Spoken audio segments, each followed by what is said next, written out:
আমি আপনাদের সামনে বিষয়টা খুব জরুরি, এইজন্য দ্রুত জানানোর চেষ্টা করলাম। বাংলাদেশের মানুষকে সজাগ থাকতে হবে।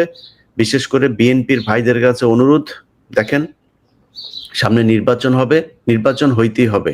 আপনাদেরকে এই সেনাবাহিনীর, এই ডিজিএফআই এরাই নানান ধরনের কথাবার্তা বলে আপনাদেরকে উদ্বিগ্ন করার চেষ্টা করবে, আপনাদেরকে একটা সিদ্ধান্তহীনতার ভেতরে নিয়ে যাওয়ার চেষ্টা করবে। আপনাদেরকে মাথায় রাখতে হবে, এই দেশের মানুষ নির্বাচন চায়, রাজনীতি। আমি নিজেও চাই খুব দ্রুত একটা নির্বাচন হোক, এবং সেই নির্বাচন আমার বিশ্বাস ডক্টর ইউনূস দেবেন। এবং ডক্টর ইউনূস এমন কোনো জিনিস করে যেতে পারবেন না যেটা বাংলাদেশের সরকার চায় না। আপনারা তাদের সাথে আলোচনা করুন, কিন্তু এই সেনাপ্রধানকে আপনাদের বুঝতে হবে যে এ হচ্ছে ইন্ডিয়ান মাল, আওয়ামী লীগের মাল।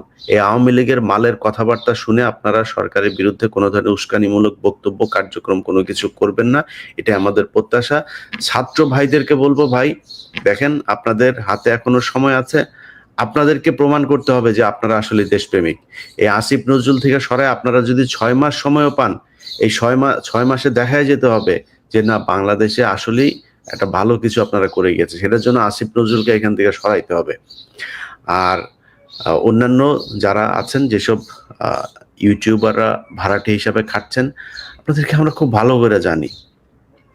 ওয়াকারের পক্ষে কথা বলেন আপনারা কিসের জন্য? আপনারা তো সেই মাল যে কিনা মাল খাওয়ার জন্য তারপরে আপনারা বিভিন্ন কোম্পানির কাছ থেকে টাকা পয়সা নেন। আপনাদের মতো মালেরা এসে আমাদেরকে দেশপ্রেম শেখান। সেনাপ্রধানের মাসিক বেতন নিয়ে তারপরে আমাদের কেমন দেশপ্রেম শিখাইতে আসিস?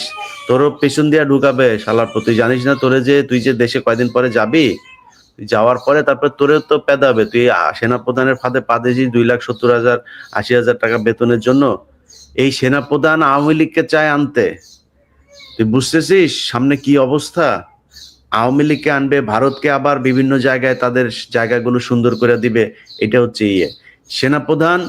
আপনার কোনো ধোঁকাবাজি, ধান্দাবাজিতে এই ইউটিউবার ভাড়া করে লাভ হবে? আপনাকে খুব স্পষ্টভাবে কিছু জায়গা মানুষের সামনে পরিষ্কার করতে হবে। প্রথম জায়গা, বিডিআর এর বিচার নিশ্চিত করতে হবে, তাইলে বুঝবো আপনি দেশপ্রেমিক। আওয়ামী লীগের যেসব লোকজন এখনো ডিওএইচএস এ পলাতক আছে, তাদেরকে আপনি লুকিয়ে রেখেছেন, আপনার অফিসাররা লুকিয়ে রেখেছে, তাদেরকে বের করে আইনের মুখোমুখি করতে হবে। সেনাবাহিনীকে ম্যাজিস্ট্রেসি পাওয়ার দেওয়া হয়েছে, সারা দেশে সারাশি অভিযান চালান।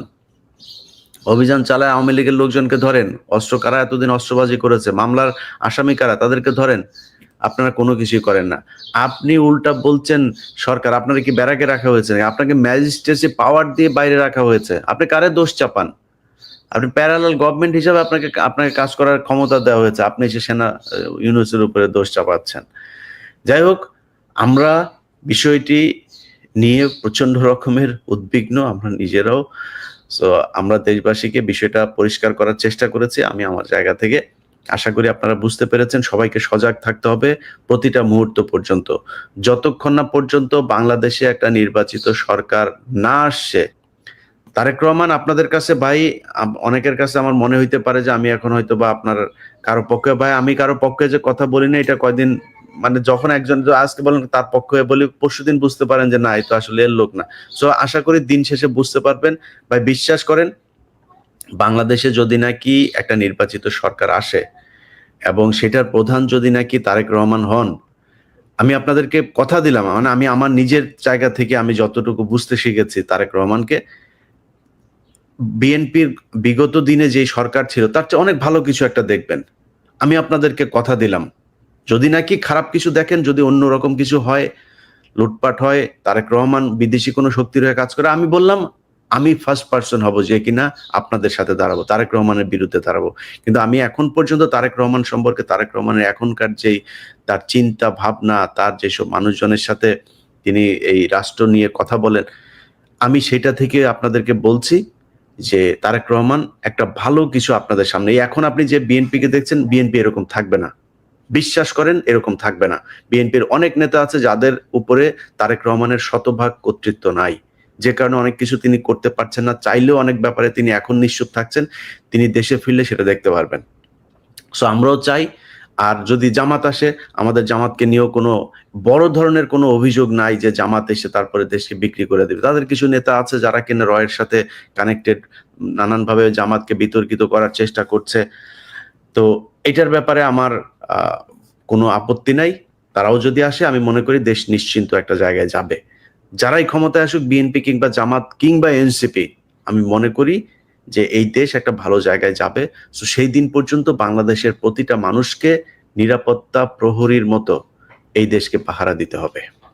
আমরা আছি ইনশাল্লাহ। এই দেশ ভারত, চীন, পাকিস্তান, আমেরিকা কোনো দেশের কাছ